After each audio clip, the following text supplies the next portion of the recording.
Boa tarde, pessoal. Hoje, na atividade, a gente vai ver um pouco sobre a história dos instrumentos que a gente está aprendendo, do violoncelo e do contrabaixo. Então, as coisas não são sempre as mesmas, dependendo do tempo e do lugar, né? Elas mudam. E os nossos instrumentos também não eram sempre assim. A história do violoncelo começa mais ou menos no século XVII, no final do século XVII, que é um pouco depois dos portugueses, dos europeus terem chegado, terem vindo para o Brasil. Então já faz bastante tempo que existe essa palavra violoncelo lá na Europa e aqui no Brasil também. Esses instrumentos começaram a ser construídos lá na Itália nessa época. E eles tinham um formato e a construção um pouco diferente. Eles levaram algum tempo para chegar nesse formato que a gente conhece hoje. Eles eram tocados às vezes por pessoas nas orquestras grandes dos reis, às vezes em lugares pequenos, às vezes por pessoas do povo. E hoje a gente tem violoncelo sendo tocado no mundo inteiro, violoncelo e contrabaixo, por várias pessoas e em vários lugares, de vários jeitos diferentes também. Inclusive a gente aqui no Projeto Guri. Naquela época ainda não existiam cordas feitas de aço. Então as pessoas pegavam as tripas do carneiro, lavavam, esticavam e enrolavam elas até elas gerarem uma corda. E as cordas de antigamente eram feitas de tripa. Essas cordas elas são muito mais flexíveis, muito mais moles, né, elásticas, do que cordas feitas de aço, que são bem mais duras. E então isso muda muito o som que está sendo produzido, porque nem a gente viu na aula passada, né, os objetos que são friccionados, objetos diferentes fazem sons diferentes. Então imagina como é diferente a gente friccionar uma corda que é feita de material orgânico, né? Não de metal. O som das cordas de tripa, ele é muito mais escuro, mais quente, mais aveludado. Ele não é tão estridente e brilhante que nem as cordas de aço são hoje. Outra diferença importante no som é que as cordas de aço elas foram inventadas justamente para o violoncelo e para o violino, esses outros instrumentos terem mais projeção de som. Então o som vai muito mais longe e ele é muito mais forte, mas ele fica um pouco mais estridente, né? As cordas de tripa têm um som mais suave, mais quente e um pouco menor, é um som que não vai tão longe.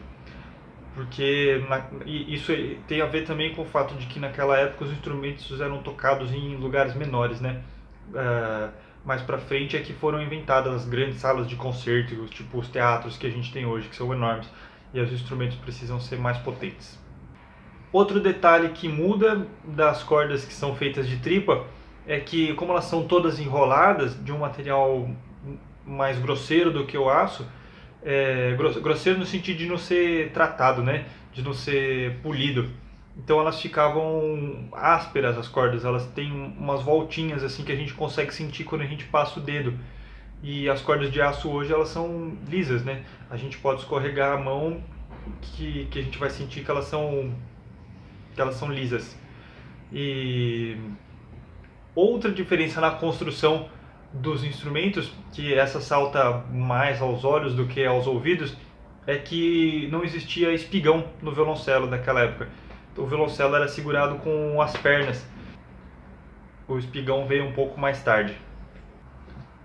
Vamos olhar também um pouco para o tamanho das cordas, a diferença na grossura das cordas que tem entre o violoncelo e o contrabaixo. O violoncelo tem cordas mais finas do que o contrabaixo. O contrabaixo tem um som mais grave e mais grosso, então por isso ele precisa de cordas mais largas, mais grossas. E se a gente olhar no próprio violoncelo ou no próprio contrabaixo, as cordas não têm todas a mesma espessura, a mesma grossura, né? A corda Lá, que é a corda mais aguda do violoncelo, ela é bem fininha, e a corda Dó ela é bem mais grossa. E no contrabaixo também. A corda Sol ela é mais fina do que a corda Mi, que é mais grossa, a corda mais grave. Então a gente precisa dessa diferença de tamanho para ter essa diferença na qualidade do som. e essa qualidade de fino e grosso no som a gente vai chamar de altura. Então, as cordas mais finas, elas fazem o som mais alto, mais agudo. E as cordas mais grossas fazem o som mais grave. Então a gente pode comparar com a voz da mulher, que é mais fina, ou da criança, e a voz do homem, que é mais grave, mais grossa. Vamos dar uma ouvida num vídeo do contrabaixo sendo tocado com corda de tripa e dar uma olhada no tamanho das cordas e ouve o som que elas fazem.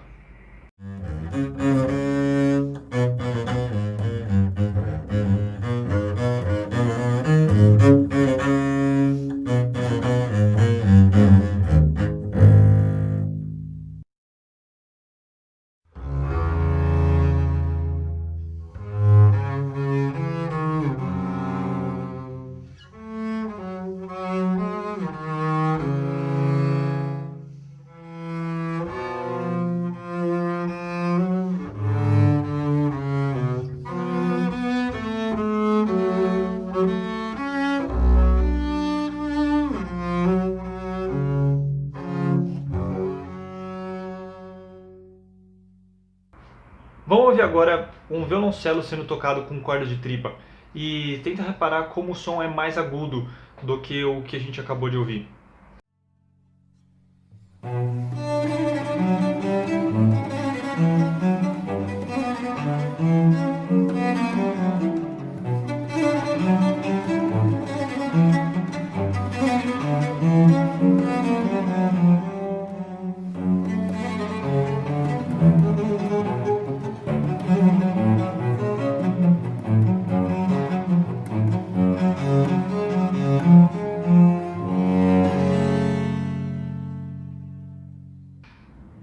Tenta agora reparar na diferença e nas semelhanças que tem esses mesmos instrumentos sendo tocados com cordas modernas, cordas de aço.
Conseguiu perceber que o contrabaixo tem um som bem mais grave do que o violoncelo, que é um pouco mais agudo? O violoncelo já tem um som grave, né, em comparação com o violino, mas não tanto quanto o contrabaixo.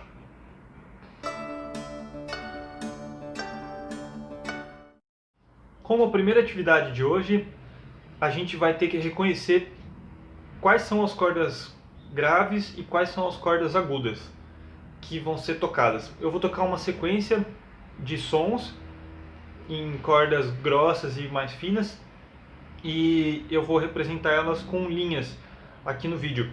Linhas mais finas para os sons mais agudos e linhas mais grossas para os sons mais graves. E aí você primeiro tenta perceber quais são os sons mais graves e os sons mais agudos, fazendo essa relação entre o desenho e o som. Exercício 1. Corda A, corda B.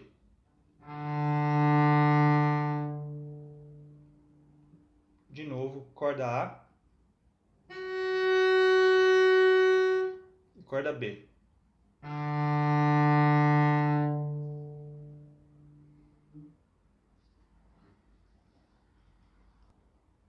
Exercício 2, corda A A,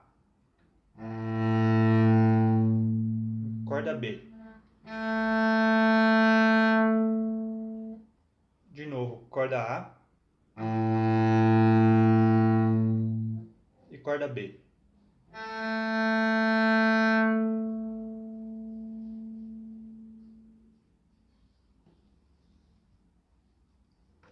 Exercício 3.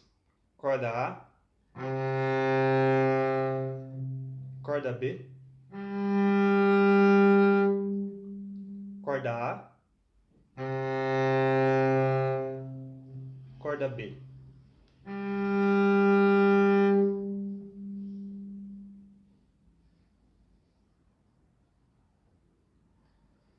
Exercício 4.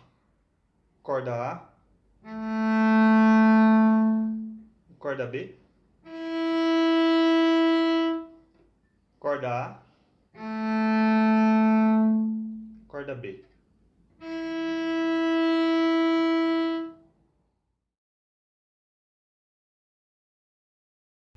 Então você pode escrever lá no grupo ou mandar direto para mim, dizendo o número do exercício e qual das duas cordas, se a corda A ou a corda B, que você achou a mais grave e qual que você achou a mais aguda. Então, por exemplo, o exercício 1, corda B é mais grave, corda A mais aguda. E assim por diante.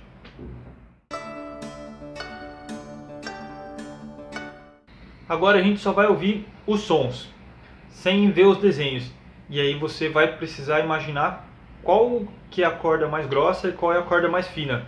Ainda segue a mesma lógica, né? O som mais grave vai ser mais grosso.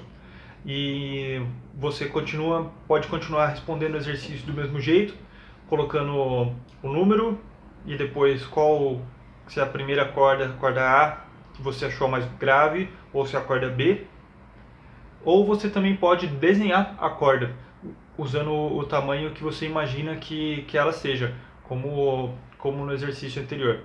E aí você pode tirar uma foto desse desenho e mandar para mim.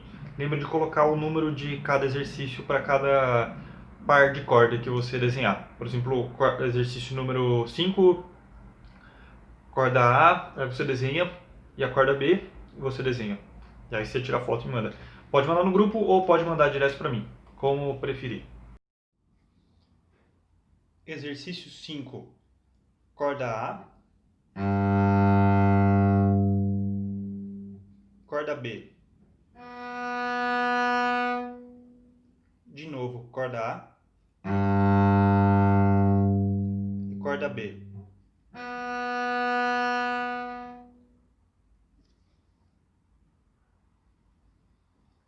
Exercício 6, corda A e corda B.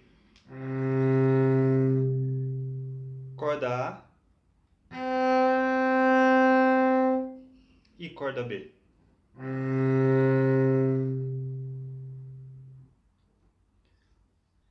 Exercício 7, corda A,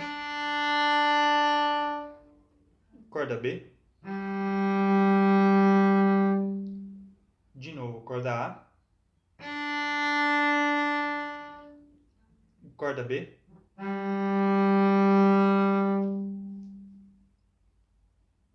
E exercício 8, corda A e corda B. Corda A, corda B.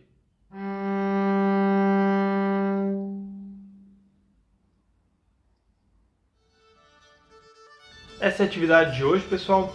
Espero que vocês me retornem com as respostas das atividades e também espero dúvidas e o que mais vocês quiserem comentar. Se precisarem, podem chamar. Desejo boas semanas para vocês e bons trabalhos. Até!